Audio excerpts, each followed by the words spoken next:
Fala meu povo, tudo bem? Eu sou o professor Renato Amigo, seu professor de Química, e é com muito prazer que eu te convido hoje para assistir mais um vídeo do bloco 4, o bloco das dicas do amigo. Hoje a gente vai fazer aí os comentários da prova de Química da FUVEST, que ocorreu hoje, 26 de novembro de 2017. Acabaram de liberar a prova aí pela internet, agora são exatamente 8 horas e 29 minutos. Eu consegui a prova aproximadamente há meia hora atrás. Fiz o download, imprimi a prova, eu levei aproximadamente 19 minutos para resolver as questões de Química. E na prova que eu consegui baixar, a prova V, as questões de Química estão lá de número 12 até a de número 23, tudo bem? Dentre essas questões, algumas aí envolvendo conceitos de Biologia também, então eu acredito que tem algumas questões interdisciplinares, beleza? Como um todo, assim, eu achei a prova, como era previsto, trazendo bastante para a prova o cotidiano do químico, né? Trouxe algumas questões aí de reações orgânicas, trouxe algumas questões de química inorgânica, trouxe questões de termoquímica, tabela periódica, propriedades dos materiais, né? Separação de misturas, trouxe uma questãozinha de titulação, relação entre concentrações, uma questãozinha de eletroquímica, né, que mais uma questão de reações orgânicas, uma questão de substância pura, simples, composta, bastante interessante, uma questão que relacionava aí a fotossíntese com o pH, foi bem legal também, mais aqui uma uma questão de reação orgânica e uma questão aí de interpretação de um livro aí, o Tio Tungstênio, beleza? Vamos fazer um comentário aí breve de cada uma das questões, que eu imagino que você esteja aí um pouco ansioso, né? Então vamos lá, a questão de número 12 é a questão que ele fala do desinfetante. Então ele coloca aqui uma substância orgânica mais a água, formando o composto 1 mais H2O2. Ora, é só você pegar esse composto orgânico e tirar um oxigênio. Forma o composto 1 com a fórmula do ácido acético, do ácido etanóico. Então a alternativa correta é a alternativa E, ácido acético ou ácido etanóico presente no vinagre, que era o odor que você ia sentir, tá certo? Então questão 12 é a alternativa E da prova V. A questão 13, ele conta lá uma história de uma reação orgânica. Então ele fala que o metano reage com cloro, ocorre uma reação de substituição e você tem uma mistura de substâncias. O CH3Cl, CH2Cl2, CHCl3 e o CCl4. Então você tem a monocloração, a dicloração, tricloração e a tetracloração, tá certo? Aí ele disse que essa solução é resfriada e o líquido formado por uma única fase sem o HCl foi coletado, tudo bem? Então a 25 graus o líquido é formado por uma única fase. Então a 25 graus, se já não tem o HCl, também não vai ter o CH3Cl, porque ele tem um ponto de ebulição de menos 23,8. Então a 25 graus Celsius ele já vazou, ele já está gasoso. Então o que sobrou para a gente aqui? Só as últimas 3 linhas da tabela. E aí ele oferece aqui algumas técnicas de separação. E o primeiro composto a ser separado por essa técnica. Pessoal, você tem uma única fase, é uma mistura homogênea. Então você não vai usar decantação para separar uma mistura homogênea. Você não vai usar a decantação, então você já eliminou a letra A e a letra E. Tá certo? A cristalização é aquela que você reduz, vai reduzindo a temperatura, e aquele que for menos solúvel começa a precipitar. E o menos solúvel em água aqui é o CCl4 e não o CHCl3. Então tá errada também a alternativa C. Sobrou a alternativa B e a alternativa D com a destilação fracionada. Então você vai pegar um líquido e vai aquecer para destilar. Quem que vai ser o primeiro líquido a separar? Então a gente tem aqui as opções do CCl4, que tem um ponto de ebulição de 76,7 graus, e o CH2Cl2, ou H2CCl2, que tem um ponto de ebulição de 39,6. Então você imagina que está a 25 graus Celsius e você vai aquecendo o negócio. A temperatura vai subindo, quando atingiu 39,6, separou o H2CCl2. Então a alternativa correta é a alternativa D para a questão de número 13, tá bom? A questão de número 14, ela conta aqui uma historinha com algumas etapas lá da do refino da mandioca, né, para fazer a farinha da mandioca, e ele diz que o HCN vai sendo eliminado conforme as etapas. De acordo com o gráfico que ele deu, com esse gráfico que ele deu aqui, na amostra 2 ainda tem uma quantidade grande de HCN em relação à amostra 3, e que aí ele é praticamente todo eliminado aqui na amostra 4. Então ele fala assim, o que ocorre com o HCN nas etapas 2 e 3? Então a etapa 2 é a prensagem e extração do líquido residual, e a etapa 3 é a torração a 160 graus Celsius. Vamos analisar as propriedades do HCN. O HCN é um ácido fraco, só que ele é um ácido solúvel em água, tá bom? Então a alternativa A, a alternativa B e a alternativa E está dizendo que ele é insolúvel em água, você já pode cancelar. Sobrou a alternativa C e a alternativa D, tá? Então ele é solúvel em água e ele foi levado na manipoeira, né? Aí vem a segunda parte aqui, né? Etapa 3. Está dizendo aqui que o HCN permanece na massa torrada. Ora, na massa torrada você sai da amostra 3 para a amostra 4. Olha só o que aconteceu com a porcentagem de HCN. Ela caiu muito. Então é sinal que ele é volatilizado durante a torração. E por que eu posso dizer isso? Porque o HCN é um ácido volátil mesmo. Vamos lembrar quem são os ácidos fixos? Sulfúrico, fosfórico e bórico, tá certo? Então aqui a alternativa correta é a alternativa D. O HCN é solúvel em água e na etapa 3 ele é volatilizado, beleza? Então questão 14 é a alternativa D, lembrando que eu estou na prova V, tá certo? A questão 15 é uma questão que faz uma titulação, então já envolve aí um cálculo estequiométrico, concentração de soluções, como a gente havia dito lá na previsão das questões da FUVEST, tá certo? Então, se você está determinando a quantidade de ácido, o ácido oleico aqui ele tem um hidrogênio ácido apenas, então a relação entre ele e o KOH é 1 para 1, tá certo? A reação que ocorre é uma reação de neutralização, então você já elimina a alternativa A e a alternativa C, e aí a gente faz os seguintes cálculos, né? Você tem lá, você consumiu uma solução de KOH 0,02 mol por litro, você gastou 35 ml. Então, se tem 0,02 mol em 1 litro, que são 1000 ml, em 35 ml você vai ter 7 vezes 10 a menos 4 mol do KOH. Como a relação é 1 para 1, você vai ter também 7 vezes 10 a menos 4 mol do ácido oleico. Aí é só você pegar esse 7 vezes 10 a menos 4 mol e transformar em massa. Como que a gente faz isso? Multiplica pela massa molar, que é 282,5. E aí você vai encontrar uma quantidade de 0,19775, praticamente 0,2. E a sua amostra inicial era de 20 gramas. Ora, o que é 0,2 em 20 gramas? Não é 1%? Aproximadamente 1%? Então você vai ver qual que é a acidez do seu azeite aqui. Se fosse menor que 0,8, ele seria um extra virgem. Como foi entre 0,8 e 1,5, ele é um virgem fino. Então é a alternativa B. A reação é de neutralização e o azeite é o virgem fino. E a gente chegou nessa conclusão, primeiro determinando quantos mols eu tinha, quantos mols eu usei de KOH. Como a reação é 1 para 1, então a gente pode dizer que foi também 7 vezes 10 a menos 4 mol de ácido usado. A gente transformou essa quantidade em mol em massa e comparou com a massa total lá de 20 gramas de amostra que ele pegou. Deu 1%, alternativa B, neutralização e virgem fino. A questão 16 é uma questão sobre a tabela periódica. Então ela manda você comparar o enxofre, né? Você ter como base lá o enxofre, e aí comparar. Tem massa atômica maior que o selênio está para baixo, como a tabela é organizada em ordem crescente de número atômico, então a massa do selênio é maior que a massa do enxofre. Então a primeira alternativa é falsa, já elimina A e B. Depois, pode formar com hidrogênio um composto molecular de fórmula H2S? Sim, é o ácido sulfídrico. Então a 2 é verdade. Você já pode eliminar também a letra E. Aí você só precisava comparar a 3 e a 4. A terceira, a energia necessária para remover um elétron da camada mais externa do enxofre é maior que para remover do sódio. Sim, porque o sódio só tem um elétron na última camada. Então ele quer perder esse elétron. Já o enxofre, ele tem 6 elétrons, então para você remover um elétron do enxofre é mais complicado. Então a parte 3 aqui, a afirmativa 3 está correta. E aqui a afirmativa 4, só para desencargo de consciência, com o sódio ele formaria o Na3S. Não, é o Na2S, tá certo? Então alternativa C de casa. A questão de número 17 era uma questão de termoquímica que falava sobre lei de Hess.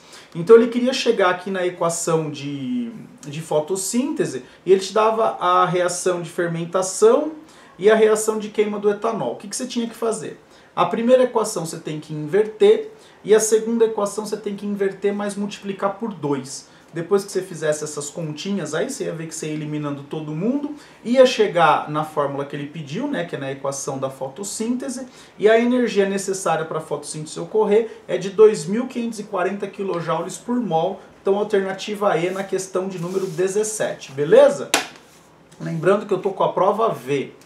Questão de número 18 é um experimento para falar sobre metal de sacrifício. O metal de sacrifício tem que ser mais reativo que o metal que você quer proteger. Como ele disse no Note a Dot que o aço é uma liga de ferro, você vai onde tem o FeCl3 lá na tabelinha que ele deu de reatividade.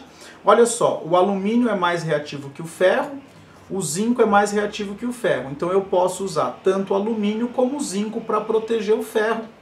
Acabou a questão, olha que fácil. O estanho você não pode usar porque ele é menos reativo que o ferro, tá certo?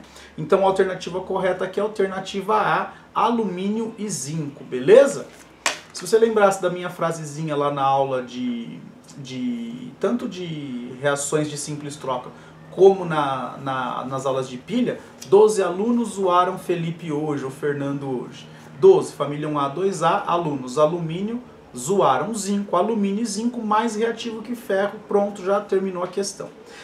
A questão 19 foi a questão que eu achei assim mais complicada. Eu fiz ela de trás para frente para conseguir ter uma resposta adequada. Então olha lá, você tinha um composto alfa que tem a fórmula C7H8O. C7H8O tem alguns isômeros, tá? Então ele fez para identificar essa substância, ele fez alguns testes. Eu vou lá para o teste 2. O sólido branco obtido no teste anterior foi dissolvido em etanol e a solução foi aquecida na presença de um catalisador. Essa reação produziu o benzoato de etila. Benzoato de etila, então você tem um anel aromático, um C-O-O e um CH2CH3. Como ele veio do etanol, o etanol vai contribuir com esse CH2CH3 e com esse oxigênio. Então você tira isso da molécula. Então você já sabe que tem um anel aromático e um carbono. Então qual que tem um anel aromático e um carbono ligado no anel aromático? Somente a alternativa B. Olha só que interessante. E aí eu fui confirmar isso no item 1. Ele disse que essa solução sofre uma oxidação. Então aqui eu tenho um álcool primário, sofre oxidação, vira um aldeído e no processo de oxidação ele vira um ácido carboxílico. Esse ácido carboxílico reage com o etanol formando um éster. Então eu fui de trás para frente a reação e a questão ficou muito mais simples de resolver. Então aqui a questão 19, item B de bola, tá certo? E aí na questão de número 20, essa questão era mais de química geralzona mesmo, lá de trás, né? Então ele te dá 6 conjuntinhos aqui, ó. O primeiro conjuntinho é uma substância pura composta, o segundo é uma substância pura simples, o terceiro aqui é uma mistura, o quarto é uma substância pura composta, o quinto aqui é uma mistura, e aqui no caso de gases nobres, porque eu tenho átomos isolados e estão no estado gasoso, e a 6 também é uma substância pura, só que ela é simples, tá certo? Então, olha lá, 2 e 6, substância pura simples, 1 e 4, substância pura composta, 3 é uma mistura e 5 é uma mistura de gases nobres. Então, a alternativa correta é a alternativa C. 2 e 5 representam, respectivamente, uma substância molecular, que o 2 é uma substância molecular, e uma mistura de gases nobres, que é o 5, tá certo? Aqui na A o que está errado, que 4 não é mistura. Na letra B o que está errado, 5 não é substância pura. Na letra D o que está errado, 4 não é uma substância simples. E na letra E o que está errado é que 1 não é uma substância simples, tá? É uma substância pura, mas é composta, tá bom? A questão 21, ela falava da fotossíntese, né? Então, durante o dia, a quantidade de CO2, ela é usada, então eles usam o CO2 para produzir o carboidrato aqui. Então, a quantidade de CO2 diminui. Se diminui, o equilíbrio é deslocado para repor o CO2. Então a quantidade de H+ diminui, o pH aumenta. Então ao longo do dia o pH vai aumentando e a única alternativa que tem essa ideia do pH aumentando ao longo do dia é a alternativa C de casa, tudo bem? Então aí deve ter algum conceito de biologia que também podia te ajudar, mas eu tô te falando aí mais da parte química, beleza? A questão 22, tá acabando. A questão 22, ele tem também uma interdisciplinaridade, né? Também lá no fala um pouco, ajuda a falar um pouco sobre biologia, mas enfim, vamos analisar a parte química aí. Olha só, ele está dizendo aqui na afirmativa 1 que na etapa 2 há perda de dióxido de carbono. Então você compara a etapa 2, né, indo da segunda molécula para a terceira. Aquele CO2H que está lá em cima, ele desaparece. Esse H vai lá para o CH e vira CH2. Então o que perdeu aí foi um CO2, um dióxido de carbono. E na etapa 3, a serotonina é transformada em uma amida. Então você vê que aqui eu tenho uma amina, que é a serotonina, e aqui eu tenho uma amida, que é C-O-N. Então aqui está correto, a afirmativa 1 é verdade. Aqui a afirmativa 2 ele está dizendo que a manipulação de objetos que emitem luz, como celulares e tablets, podem interromper ou tornar muito lento o processo de transformação da serotonina em N-acetilserotonina. Olha só, essa transformação precisa da enzima 3. E ele está dizendo que a enzima 3 é degradada na presença de luz no texto. Então, se você degrada a enzima 3, você tira a enzima 3 da jogada. E a enzima é o que acelera a reação. Então, evidentemente, aqui está correto, porque o negócio vai tornar muito lento. Beleza? Então, a 1 e a 2 são verdade. E a terceira, que está dizendo que o aumento da concentração do triptofano faz com que a pessoa adormeça mais lentamente. Não, se você tiver mais triptofano, todo esse processo ocorre com maior velocidade. E a melatonina, que é responsável pela sua sonolência, vai ser produzida em maior quantidade. Então você não vai adormecer mais lentamente, tá certo? Então a 3 é falsa. Aí eu achei que a 1 e a 2 são corretas, a alternativa A da questão 22. E por fim, a questão 23, ele fala sobre uma passagem aí do livro Tio Tungstênio, e a gente analisando aí todas essas passagens, eu achei aqui, ó, esfera relativamente superficial e esfera mais profunda, dizem respeito, respectivamente, à eletrosfera e ao núcleo do átomo. Então eu vou lá para a linha 12 e 14, ó, linha 12. Eu vou primeiro na linha 11, vamos começar aqui, ó, lá na radioatividade, está no segundo parágrafo. A radioatividade não altera as realidades da química ou a noção dos elementos. Não abalava a ideia de sua estabilidade e identidade. O que ela fazia era aludir a duas esferas no átomo. Uma esfera relativamente superficial e acessível, que governava a reatividade e a combinação química. Ele está falando aqui da eletrosfera, tudo bem? E uma esfera mais profunda, inacessível a todos os agentes químicos e físicos usuais. E a esfera mais profunda é o núcleo do átomo, que é justamente onde a gente mexe quando a gente fala em radioatividade, beleza? Só você lembrar das aulas de radioatividade, tá certo? A esfera mais superficial, a eletrosfera, a esfera mais profunda, o núcleo do átomo. Aqui é a alternativa correta, a alternativa B, tá certo? Olha só, como sempre a FUVEST faz uma prova bem interessante, nenhuma questão com interpretação dúbia que possa te levar a algum erro. Mas não tem também questões extremamente simples, tá? As questões têm lá o seu nível de dificuldade.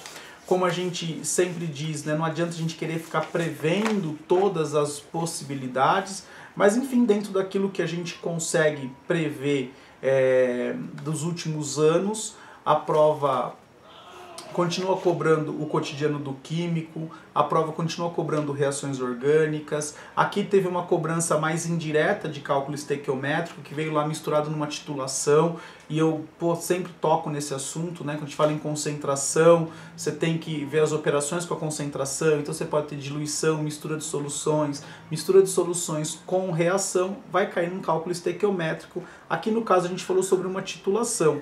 Aqui a prova cobrou bastante sobre propriedades dos materiais, cobrou conceitos de química inorgânica, que era bom você ter. Enfim, uma prova bastante completa, cobrou termoquímica, cobrou eletroquímica, de novo reações orgânicas, interdisciplinaridade com biologia e conceitos de química geral e básica aí, tá certo?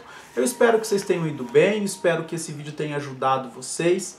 Se esse vídeo ajudou, por favor, clique aí no botão curtir, clique aí, dê um joinha pro vídeo. Se você conhece alguém que prestou a FUVEST, está querendo aí um comentário das questões de química, pelo menos, por favor, compartilhe com essa pessoa esse vídeo, divulgue aí nas suas redes sociais, ajude o canal a crescer, porque a gente fica bastante contente. O nosso trabalho não para, agora a gente vai voltar a postar aí as aulas do bloco 3, já vou tentar dar início às aulas de resoluções comentadas. Eu devo comentar ainda essa semana a prova da Medicina ABC, né? Se você que mora aqui na nossa região e fez a prova, eu vou fazer o comentário dessa prova. Enfim, se você tem alguma dúvida, sugestão, crítica ou elogio para o nosso canal, deixa um comentário aqui no YouTube ou envie um e-mail para mim no quimicadoamigo@gmail.com. É sempre um prazer receber e responder suas dúvidas. Chegou até aqui, se inscreveu, curtiu, compartilhou, deixou seu comentário, eu só tenho que te agradecer e dizer beijo, tchau.